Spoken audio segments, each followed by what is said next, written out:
Good morning students, this is क्रांति sir और आज चैप्टर फर्स्ट का ये लास्ट वीडियो है।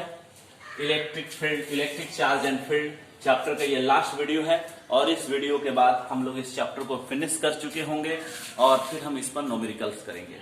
तो आज का जो टॉपिक है वो है किसी विद्युत क्षेत्र में चालक के गुण, property of conductor in an electric field. तो चलिए हम थोड़ा सा समझते हैं ये इसमें हमको पढ़ना क्या है।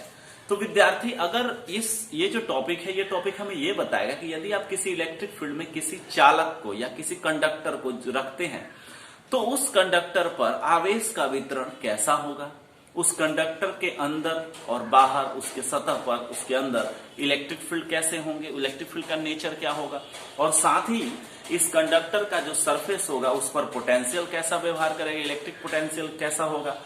और साथ ही साथ हम ये देखेंगे कि यदि आप कंडक्टर के अंदर कोई कैविटी कर देते हैं, कोई उसके अंदर खोखला भाग कर देते हैं तो उसके अंदर विद्युत क्षेत्र कैसा होगा। ठीक है, तो सबसे पहले यह समझना है, अगर इस टॉपिक को समझना है तो सबसे पहले हमें कंडक्टर की परिभाषा समझनी, उसके मुख्य व्यवहार, उसके फंडामेंटल जो उसकी जो परिभाषा है या फंडामेंटल जो उसकी प्रॉपर्टी होती है, जब उसको किसी इलेक्ट्रिक फील्ड में नहीं रखा गया है तब उसको पहले समझना है। तो विद्यार्थी आपने क्लास 10 में कंडक्टर के बारे में पढ़ा होगा और सिंपल वैसे पदार्थ जिनसे इलेक्ट्रिसिटी का फ्लो होता है, विद्युत धारा फ्लो होती है, उसको हम लोग कंडक्टर बोलते थे। तो अगर आप इस कंसेप्ट को लेकर चलते हैं और आपने क्लास 10 में यदि इलेक्ट्रिसिटी के बारे में भी पढ़ाई की है तो आपने देखा है कि विद्युत धारा तब पैदा होती है जब आवेश फ्लो करते हैं, मूव करते हैं एक जगह से दूसरी जगह। यदि आप किसी पदार्थ पर या किसी मेटल पर या किसी वस्तु पर यदि आप इलेक्ट्रिक पोटेंशियल अप्लाई करते हैं, बैटरी से उसको कनेक्ट करते हैं, तो अगर उसके अंदर जो चार्ज हैं वो फ्लो करने लगते हैं, उस मटेरियल के अंदर जो चार्ज होते हैं फ्लो करने लगते हैं, इलेक्ट्रॉन फ्लो करने लगते हैं, तो हम उसको कंडक्टर बोलते हैं। तो कंडक्टर की सिंपल परिभाषा हो जाएगी कि वैसे पदार्थ जिसमें फ्री इलेक्ट्रॉन हो। फ्री इलेक्ट्रॉन का मतलब ऐसे इलेक्ट्रॉन जो अपने न्यूक्लियस के पोटेंशियल के साथ, पोटेंशियल एनर्जी के साथ वीकली बंधे हो, वो एकदम फ्री हो। जैसे आप कोई बाहरी इलेक्ट्रिक फील्ड अप्लाई करे तो वो क्या करे, मोशन करना शुरू कर दे। तो आपके लिए हाई स्कूल के स्टूडेंट्स, अगर आप हाई स्कूल करके आए हुए हैं, आप तो हाई स्कूल करके आए हुए हैं, तो वहां आपकी यही परिभाषा है कि वैसे पदार्थ जिनमें फ्री इलेक्ट्रॉन हो या मुक्त इलेक्ट्रॉन हो, जो आसानी से मेटल के अंदर या पदार्थ के अंदर फ्लो कर सके, एक जगह से दूसरी जगह जा सके, उसको हम लोग कहते हैं कंडक्टर। लेकिन आप इसी आईएससी में आगे पढ़िएगा, जब आप क्लास 12 में जाइएगा सेमीकंडक्टर फिजिक्स में, कि कंडक्टर की परिभाषा इस तरह से नहीं दी जाएगी। कंडक्टर की परिभाषा एनर्जी बैंड के आधार पर दी जाएगी कि वैसे पदार्थ जिसमें वैलेंस बैंड और उसका कंडक्शन बैंड एक दूसरे को ओवरलैप करते हो, उसको हम लोग बोलते हैं कंडक्टर। और जब आप आगे जाइएगा, जब आप क्वांटम मैकेनिक्स में जाइएगा और श्रोडिंगर इक्वेशन को सॉल्व कीजिएगा किसी फ्री इलेक्ट्रॉन के लिए, जिसमें आप पोटेंशियल टर्म को या वहां पोटेंशियल एनर्जी टर्म को, इलेक्ट्रिक पोटेंशियल टर्म भी को यदि आप जीरो लेते हैं और उसके बाद जब सेकेंड ऑर्डर डिफरेंशियल इक्वेशन जो होता है श्रोडिंगर इक्वेशन, उसको जब आप सॉल्व करते हैं फ्री इलेक्ट्रॉन के लिए, तो वहां पर आपको कंडक्टर की प्रॉपर्टी भी मिलेगी। फिर आप कंडक्टर की और प्रॉपर्टी जानना चाहते हैं तो आप किसी कंडक्टर के लिए मैक्सवेल के समीकरण का इस्तेमाल करें, मैक्सवेल के इलेक्ट्रोमैग्नेटिक इक्वेशन का इस्तेमाल करेंगे, तो वहां से भी आपको कंडक्टर की प्रॉपर्टी प्राप्त होगी।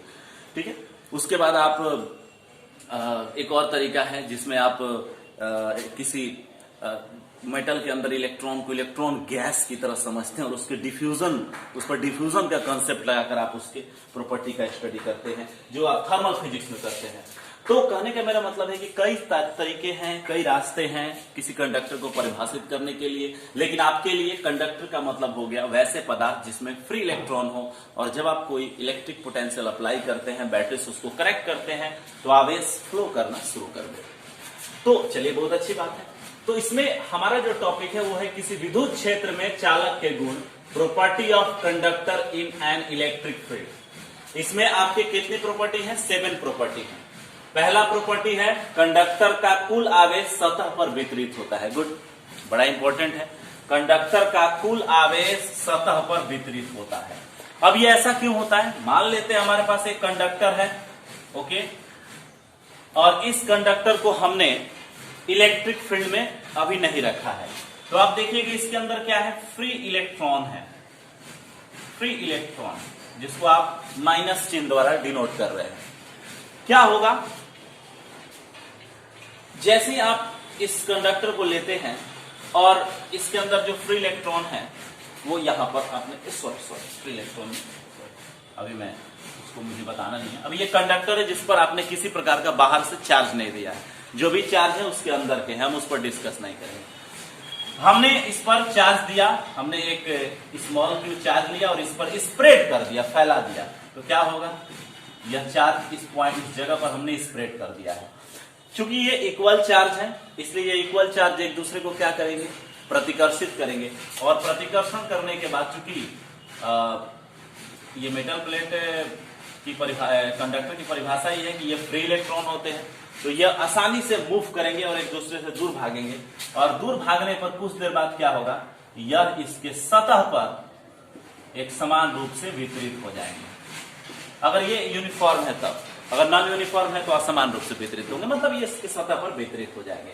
अंदर में कोई चार्ज रहेगा नहीं रह पाएगा, अंदर में किसी प्रकार का कोई भी चार्ज नहीं रह पाएगा।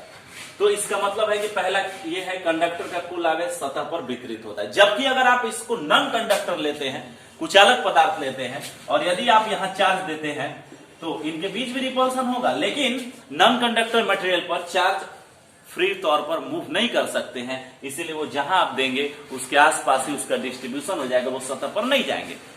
तो समझिए इस बात को कि यदि आपके पास कंडक्टर है, अगर आप उस पर चार्ज देते हैं तो चार्ज एक दूसरे को रिपल्सन करेंगे, रिपल्सिव होंगे, और रिपल्सन फोर्स के कारण चूंकि चार्ज मेटल पर आसानी से कंडक्टर पर इजिली फ्लो कर सकते हैं, इसलिए वो उसके सतह पर जाकर क्या होंगे, डिस्ट्रीब्यूट हो जाएंगे। अब वो सतह से बाहर अपने आप नहीं जाएंगे, क्योंकि सतह से बाहर जाने के लिए उनको एक्स्ट्रा एनर्जी की जरूरत पड़ेगी, और वो एनर्जी इनके पास नहीं है। हाँ, आप इलेक्ट्रिक फील्ड अप्लाई करेंगे और इससे इलेक्ट्रिक डिस्चार्ज होगा, वो अलग की बात है। ओके, तो ये पहला आपका पॉइंट क्लियर हो गया, गुड। कह रहे हैं कंडक्टर के अंदर विद्युत क्षेत्र शून्य होता है। अब ये दूसरा पॉइंट जो है वो कह रहा है कि किसी भी कंडक्टर के अंदर विद्युत क्षेत्र क्या होता है, शून्य होता है। हमने एक कंडक्टर ले लिया, जैसे आपने इस पर चार्ज दिया, आपने देखा चार्ज कहां जाकर डिस्ट्रीब्यूट हो गए, वो उसके सतह पर डिस्ट्रीब्यूट हो गया। अब अंदर में तो कोई चार्ज नहीं है, तो अंदर में आप कोई भी गॉसियन सरफेस खींच लीजिए। आपने एक गॉसियन सरफेस खींचा, अब इस गॉसियन सरफेस द्वारा इनक्लोज चार्ज कितना हो रहा है, 0 हो रहा है, क्योंकि सारे चार्ज तो इसके सतह पर चले आए, तो इनक्लोज चार्ज कितना हो गया, 0। और यदि आप इसके अंदर इस गॉसियन सरफेस पर गॉस के नियम लगाती हैं तो फाई बराबर होगा Q enclose by epsilon not E A Q into epsilon not. चूंकि Q का मान 0 है इसलिए इलेक्ट्रिक फील्ड भी कितना होगा, 0। तो किसी कंडक्टर के अंदर इलेक्ट्रिक फील्ड का मान 0 होता है, क्योंकि कंडक्टर के अंदर चार्ज होते ही नहीं है, वो सारे चार्ज कहां डिस्ट्रीब्यूट हो जाते हैं, उसके सतह पर। गुड, ये 2 पॉइंट्स हो गया। अब ये सवाल ये हो रहा है कि चलिए अच्छी बात है, कंडक्टर के अंदर तो इलेक्ट्रिक फील्ड नहीं है, कंडक्टर के सतह पर इलेक्ट्रिक फील्ड कितना होगा, ये भी एक इंपॉर्टेंट पॉइंट है। तो कंडक्टर के सतह पर हम आ रहे हैं, आइए इसके सतह पर। जैसे हम इसके सतह पर आते हैं, हमें यहां दिखता है कि चार्ज यहां पर डिस्ट्रीब्यूट है।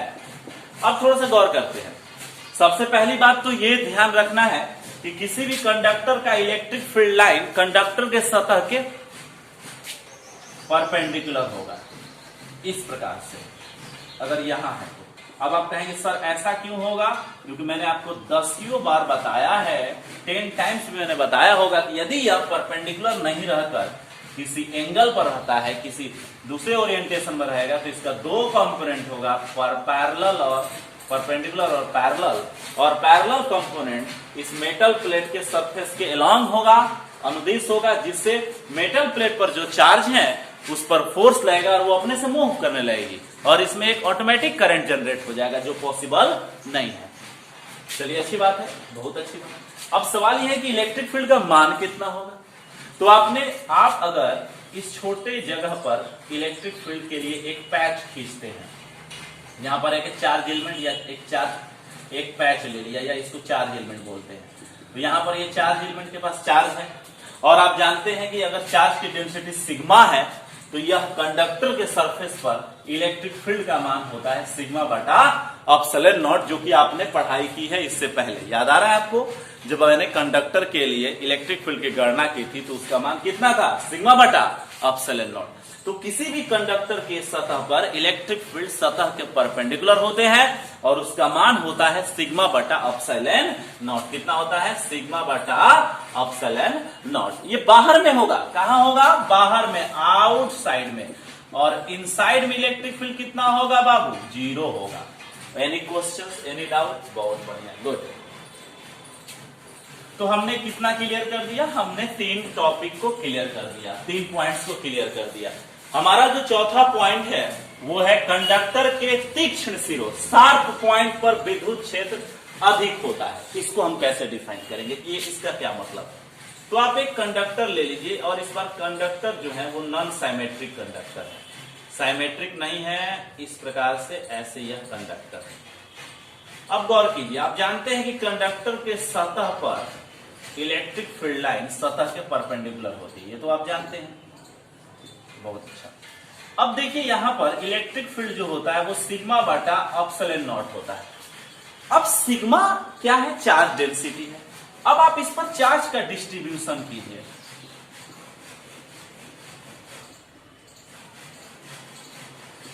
अब देखिए चार्ज वितरित हुआ, इसके सतह पर चार्ज का वितरण हो रहा है।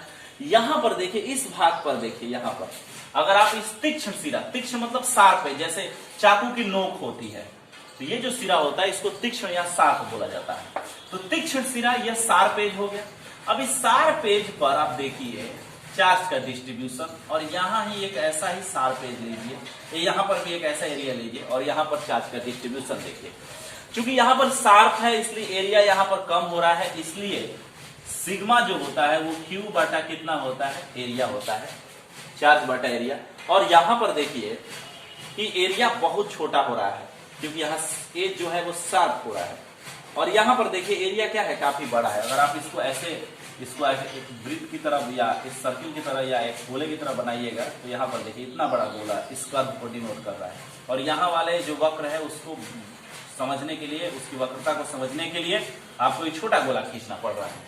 तो इस जगह पर जहां तीक्ष्ण सिरा है वहां पर चार्ज डेंसिटी अधिक है, इसलिए वहां इलेक्ट्रिक फील्ड भी क्या होगा? अधिक होगा। और यहां पर चार्ज डेंसिटी कम है क्योंकि एरिया बड़ा हो जा रहा है, इसलिए यहां पर इलेक्ट्रिक फील्ड का मान क्या होगा? कम हो जाएगा। तो इसका मतलब है कि तीक्ष्ण सिरे पर इलेक्ट्रिक फील्ड का मान अधिक होता है। तो इसका क्या मतलब है? अगर मान लेते हैं, इसका मतलब ये हो गया कि अगर आपके पास एक नीडल है, मान लीजिए आपके पास एक वायर है और वायर से एक अत्यंत पतला नीडल जुड़ा हुआ है ऐसे, और इससे आप हाई वोल्टेज का करंट इसको दे रहे हैं, हाई वोल्टेज का करंट। तो यहां पर इलेक्ट्रिक फील्ड यदि E1 है, यहां इलेक्ट्रिक फील्ड E2 है, तो E2 का मान काफी अधिक होगा किससे? E1 से। तो तीक्ष्ण सिरों पर विद्युत क्षेत्र अधिक होगा और इससे क्या होगा कि आवेश का डिस्चार्ज होना शुरू हो जाएगा या इस सिरे से, जैसे लगता है जैसे बिजलियां चमक रही है, जैसे बिजलियां निकलती हैं। ठीक है, कोई दिक्कत तो नहीं। आप लोग देखते हैं किसी फिल्मों में या फिल्मों में अक्सर सीरियल्स में आप देखिएगा कि किसी देवता के अंगुली से ऐसे बिजली की तरह निकलने लगी, तो वहां पर क्या होता है? वायर लेकर आया जाता है। अब तो मतलब अब तो ग्राफिक्स आ गया सब। वायर लेकर पहले आया जाता था और यहाँ पर पतला सा नीडल होता था और इससे हाई वोल्टेज जोड़ने पर क्या होता था? इलेक्ट्रिक डिस्चार्ज होता था। सिमिलरली ऐसा ही होता है बादलों में भी। बादल जब छोटे बादलों पर ज्यादा आवेश आ जाता है तो वहां पर चार्ज डेंसिटी अधिक हो जाती है और इसके कारण इलेक्ट्रिक फील्ड का मान बहुत अधिक हो जाता है और इस इलेक्ट्रिक फील्ड में चार्ज जो होते हैं वो फ्लो करने लगते हैं और इससे बिजलियां गिरती हैं। तो ये बिजली को समझने वाला भी कंसेप्ट है, लेकिन इतनी आसान नहीं है। आप जियो फिजिक्स से या मेट्रोलॉजी से जब आगे पढ़ाई कीजिएगा तो आप जानिए कि बिजलियां कैसे बनती हैं बादलों में। ओके, तो तीक्ष्ण सिरों पर विद्युत क्षेत्र क्या होता है? अधिक होता है। कैविटी के अंदर विद्युत क्षेत्र शून्य होता है। अब कैविटी क्या है? कैविटी का मतलब सिंपल खोड़रा समझिए ना, दांत का खोड़रा। तो दांत के खोड़रे में क्या होता है? दांत होता है और बीच में छेद हो जाता है। तो ये कंडक्टर है और इसके बीच में यहां पर क्या है? छेद है। ये पूरा कंडक्टर है और इसके बीच में यहां पर क्या है? छेद है। तो यदि आप इस पर चार्ज देते हैं, चार्ज का डिस्ट्रीब्यूशन देते हैं, तो आप जानते हैं कि चार्ज का डिस्ट्रीब्यूशन सिंपल इसके सतह पर जाकर वितरित हो जाएगा। अब देखिए, तो कैविटी के अंदर कोई चार्ज है? नहीं है। तो कैविटी के अंदर इनक्लोज चार्ज 0 हो गया, तो फ्लक्स भी कितना होगा? 0। और ये तभी संभव है जब इलेक्ट्रिक फील्ड कितना हो? 0 हो। तो किसी कैविटी के अंदर इलेक्ट्रिक फील्ड कितना होता है? 0 हो जाता है। तो यदि आपको किसी ऐसे यंत्र को बनाना है, एक ऐसा यंत्र जिसको विद्युत क्षेत्र, बाहरी विद्युत क्षेत्र से बचाना, जैसे पेस मेकर हो गया, ठीक है। जब भी किसी को पेस मेकर जैसे हृदय में पेस मेकर लगता है, जब हृदय की धड़कनों को नियंत्रित करने के लिए, तो जब ये पेस मेकर लगता है हृदय के अंदर में, तो उसको बाहरी इलेक्ट्रिक फील्ड से बचाया जाता है। तो उसके लिए उसको क्या करना होता है कि स्पेस मेकर को जो भी लोग बनाते होंगे वो उसको किसी कैविटी के अंदर रखते होंगे, किसी कंडक्टर के अंदर खोखले भाग में रखते होंगे, ताकि वो विद्युत क्षेत्र वहां हो ही नहीं, या अगर बाहर से विद्युत क्षेत्र आए तो वो विद्युत क्षेत्र वहां पर कोई प्रभावी नहीं करे, क्योंकि इसके अंदर इनक्लोज चार्ज है ही नहीं। क्योंकि इसके और भी एक्सप्लेनेशन हो जाएंगे, जैसे इलेक्ट्रिक फील्ड आप लगाइएगा तो यहाँ पर इसके किनारों पर चार्ज का डिस्ट्रीब्यूशन हो जाएगा, जो कि बाहरी फील्ड को कैंसिल कर देगा। ये एक तरीका भी है समझने का, मैनुअल तरीका है। गॉस विदाउट गॉस के नियम का अप्लीकेशन का इलेक्ट्रिक फील्ड को के कैंसिलेशन का इस्तेमाल करके। तो जैसे, और दूसरी बात है कि आपने कंप्यूटर का सीपीयू देखा होगा, तो इस सीपीयू एक बॉक्स के अंदर बंद होता है। तो ये बॉक्स कैसा होता है? ये बॉक्स एक कंडक्टर होता है और या इसके अंदर कैविटी होती है, और कैविटी में आपके सर्किट्स रखे जाते हैं। तो बाहर से किसी भी इलेक्ट्रिक फील्ड का प्रभाव इस पर नहीं पड़ता है। नहीं तो क्या होता, आपका कंप्यूटर चल रहा है, इधर बिजलियां गिर रही, इधर इलेक्ट्रिक किसी ट्रांसमिशन लाइन में लार्ज इलेक्ट्रिक फील्ड पैदा हो रहा है। इससे क्या होगा कि आपके उसमें जो चिप है उसमें बहुत छोटे छोटे जो नैनो टेक्नोलॉजी से बनाए हुए ट्रांजिस्टर है वो जल जाते, खराब हो जाते। तो उसको सेल्डिंग करने के लिए आप इसको रखते हैं। विश्वरूपम फिल्म देखिएगा, उसमें न्यूक्लियर डिवाइस को मोबाइल से वो एक्टिव करता है सब विलेंस लोग, तो उसको सेल्डिंग करने के लिए जो एक्ट्रेस है, जो कि न्यूक्लियर साइंटिस्ट होती है, वो क्या करती है, कंप्यूटर के सीपीयू का जो ढक्कन होता है, डब्बा होता है, उससे ढक देती है उस न्यूक्लियर बॉम्ब को। तो उससे क्या होता है कि वो काम नहीं, मतलब वो एक्टिवेट नहीं हो पाता है, उसका टाइमर ऑन नहीं हो पाता है। तो ये इलेक्ट्रोस्टैटिक सेल्डिंग, तो इसको इलेक्ट्रोस्टैटिक सेल्डिंग बोला जाता है। ठीक है, किसी भी यंत्र को बाहरी विद्युत क्षेत्र से बचाने के लिए उसको क्या कंडक्टर के अंदर किसी कैविटी में रखा जाता है, और यह प्रक्रिया इलेक्ट्रोस्टैटिक सेल्डिंग होती है। स्थिर विद्युत परिरक्षण, जो कि आपका नेक्स्ट टॉपिक भी है। बहुत बढ़िया। तो कैविटी के अंदर विद्युत क्षेत्र कितना होता है? 0 होता है। कंडक्टर के सतह पर विद्युत क्षेत्र सतह के लंबवत होते, मैंने एक्सप्लेन कर दिया है। गुड। और ये क्या है? कंडक्टर का सतह समविभव पृष्ठ होता है। अब इसका क्या मतलब है, थोड़ा सा गौर करते, इसका क्या मतलब है? समविभव पृष्ठ का मतलब है कि अगर वोल्टेज, अगर आपने 10th क्लास में वोल्टेज के बारे में पढ़ा होगा, इलेक्ट्रिक पोटेंशियल, जिसको हम लोग वोल्टेज भी बोलते हैं, वोल्ट उसका मात्रक होता था। तो किसी कंडक्टर का जो सतह होता है वो इको पोटेंशियल सरफेस होता है, समविभव पृष्ठ होता है। जैसे मान लेते हैं इस पॉइंट पर, यहाँ पॉइंट P है, यहाँ Q है, यहाँ R है, 3 पॉइंट मैंने चुना है। पॉइंट P पर यदि आप वोल्टेज माप रहे हैं, ये 5 वोल्ट है, तो Q पर भी ये 5 वोल्ट ही होगा, R पर भी कितना होगा? 5 वोल्ट ही होगा, भले चार्ज का डिस्ट्रीब्यूशन कुछ हो। और साथ ही साथ इस पूरे कंडक्टर के अंदर और बाहर कहीं पर भी आप जाइएगा तो आपको समान वोल्टेज मिलेगा। ये ऐसा अगर नहीं होता तो क्या प्रॉब्लम आएगा? अगर ऐसा नहीं होता तो अगर मान लीजिए यहाँ वोल्टेज 5 है, यहाँ वोल्टेज 10 है, तो यहाँ हायर वोल्टेज से लोअर वोल्टेज से हायर वोल्टेज की ओर चार्ज का फ्लो होना शुरू हो जाता है। अगर वो चार्ज के नेचर, वो डिपेंड करेगा चार्ज का क्या नेचर है, वो पॉजिटिव है या निगेटिव है। तो पोटेंशियल डिफरेंस के कारण ऑटोमेटिकली इस पर करंट फ्लो होने लगता, और करंट फ्लो होने लगता तो प्रॉब्लम आ जाती है, ऊर्जा संरक्षण के नियम का उल्लंघन हो जाता। इसीलिए कोई भी कंडक्टर का जो सतह होता है वो समविभव पृष्ठ होता है, उसका पोटेंशियल कांस्टेंट होता है। ओके, कोई दिक्कत? तो ये कंसेप्ट आप नेक्स्ट चैप्टर पढ़ेंगे जब हम इलेक्ट्रिक पोटेंशियल एंड कैपेसिटेंस पर जाएंगे तब। ओके, तो यहाँ पर 7 पॉइंट्स हो गया। पहला है कंडक्टर का कुल आवेश सतह पर वितरित होता है, कंडक्टर के अंदर विद्युत क्षेत्र 0 होता है, कंडक्टर के सतह पर विद्युत क्षेत्र का मान सिग्मा बाई एप्सिलॉन नॉट होता है, कंडक्टर के तीक्ष्ण पर विद्युत क्षेत्र अधिक होता है, कैविटी के अंदर विद्युत क्षेत्र 0 होता है, कंडक्टर के सतह पर विद्युत क्षेत्र लंबवत होता है, और कंडक्टर का सतह समविभव पृष्ठ होता है। ओके, अब हम लोग अपने लास्ट पॉइंट्स की तरफ बढ़ रहे हैं। इलेक्ट्रोस्टैटिक सेल्डिंग, स्थिर विद्युत परिरक्षण। मैंने आपको बताया कि कैविटी के अंदर विद्युत क्षेत्र 0 होता है। तो यदि आप कोई ऐसा सेंसिटिव यंत्र बना रहे हैं, चूंकि फिजिक्स, इंजीनियरिंग, इन सभी इंजीनियरिंग हो गया, मेडिकल साइंस हो गया, एस्ट्रोफिजिक्स हो गया, इन सभी के लिए सभी जगहों पर अगर आप खासकर एस्ट्रोफिजिक्स में, अंतरिक्ष में सैटेलाइट वैटेलाइट यदि आप बनाते हैं तो वहां कॉस्मिक किरणें बहुत होती हैं। सूरज से आने वाली कॉस्मिक किरणें, गैलेक्सी के सेंटर से आने वाली कॉस्मिक किरणें, सूरज से आने वाला मैग्नेटिक स्ट्रोम। तो इन सभी चीजों से आपको अपने सैटेलाइट्स के इक्विपमेंट को बचाने के लिए उसको इलेक्ट्रोस्टैटिक सेल्डिंग करनी पड़ती है। इसमें क्या होता है, एक कंडक्टर से बनी हुई कैविटी होती है और उसके अंदर आप अपने यंत्र को क्या करते हैं, रख देते हैं, जिससे क्या होता है कि उस पर बाहरी विद्युत क्षेत्र का प्रभाव नहीं होता है, क्योंकि बाहरी विद्युत क्षेत्र जो है वो आपको, क्योंकि बाहरी विद्युत क्षेत्र जो है वो किसी कैविटी के अंदर विद्युत क्षेत्र का मान 0 होता है। तो बाहर से भी कोई इलेक्ट्रिक फील्ड आएगा तो वो उस कैविटी के अंदर एग्जिस्ट नहीं कर पाएगा। तो किसी यंत्र को बाहरी विद्युत क्षेत्र से बचाने के लिए उसे कैविटी के अंदर रखा जाता है। यह प्रक्रिया स्थिर विद्युत परिरक्षण कहलाती है। क्लियर हुआ? ये बहुत इंपॉर्टेंट है, इसको परीक्षा के लिए ये आ सकता है। स्थिर विद्युत परिरक्षण, इलेक्ट्रोस्टैटिक सेल्डिंग।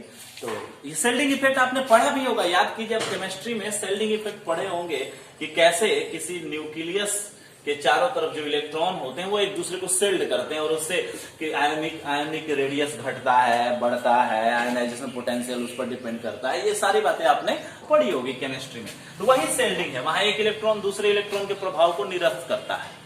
ठीक है, तो इस प्रकार से आपने यहां तक पढ़ लिया। अब थोड़ा सा हम गौर करते हैं, एक बहुत ही इंटरेस्टेड पजल है। पजल आप मत कहिए इसको, एक तरह से पहेली की तरह आप इसको कहेंगे।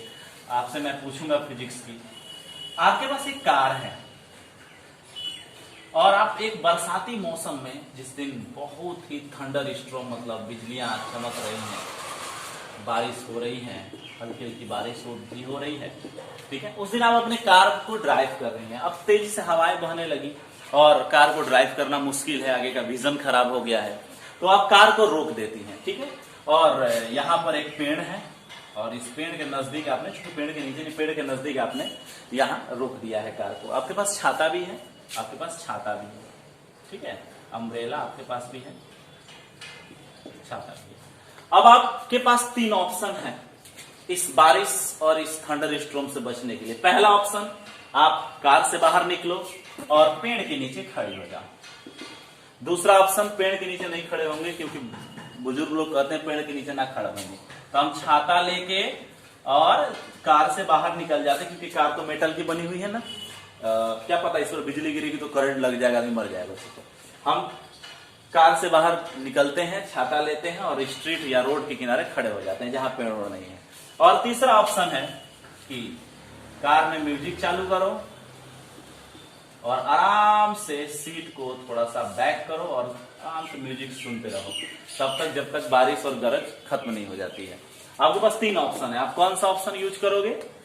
पहला ऑप्शन, आप ट्री के नीचे खड़े रहोगे। दूसरा ऑप्शन, आप अम्ब्रेला लेकर स्ट्रीट के किनारे खड़े रहोगे। तीसरा, आप अपने स्टूडियो पर म्यूजिक ऑन करके और कार के अंदर बैठे रहो। आप करोगे ऑप्शन 3, कार के अंदर, क्योंकि कार क्या है, मेटल की बनी हुई है और मेटल के अंदर ये क्या है, पूरा भाग कैविटी है, कैविटी।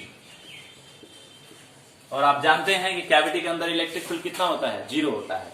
तो यदि आप कैविटी के अंदर हैं और यहाँ इलेक्ट्रिक फील्ड, यहाँ विजन यहाँ पर है हमारा, इलेक्ट्रिक फील्ड कितना होगा, 0 होगा। और इलेक्ट्रिक फील्ड 0 होने का मतलब है कि यदि आप इस पर यदि थंडर स्ट्रोम या बिजलियां भी गिरती हैं तो आवेश यहां पर आ जाएगा, लेकिन आवेश के कारण जो फील्ड होंगे वो सतह के लंबवत बाहर तो होंगे लेकिन कैविटी के अंदर नहीं होंगे। तो कैविटी के अंदर इलेक्ट्रिक फील्ड 0 हो जाएगा और आप टोटली क्या रहेंगे, सेफ रहेंगे। Any problem?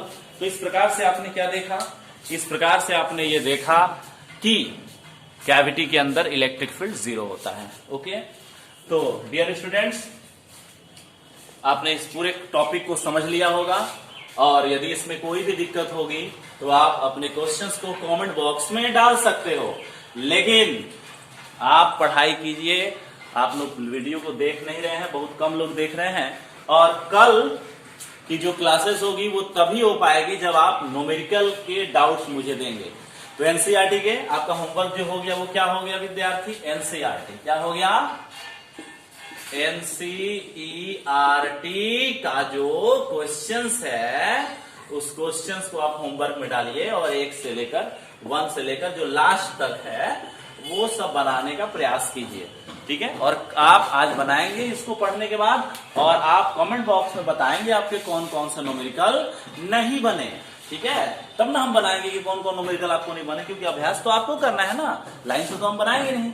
ओके, तो फिर मिलते हैं नेक्स्ट क्लास में। Thanks for watching this video. आप करोगे ऑप्शन 3 कार के अंदर, क्योंकि कार क्या है, मेटल की बनी हुई है, और मेटल के अंदर ये क्या है, पूरा भाग कैविटी है, कैविटी। और आप जानते हैं कि कैविटी के अंदर इलेक्ट्रिक फील्ड कितना होता है, 0 होता है।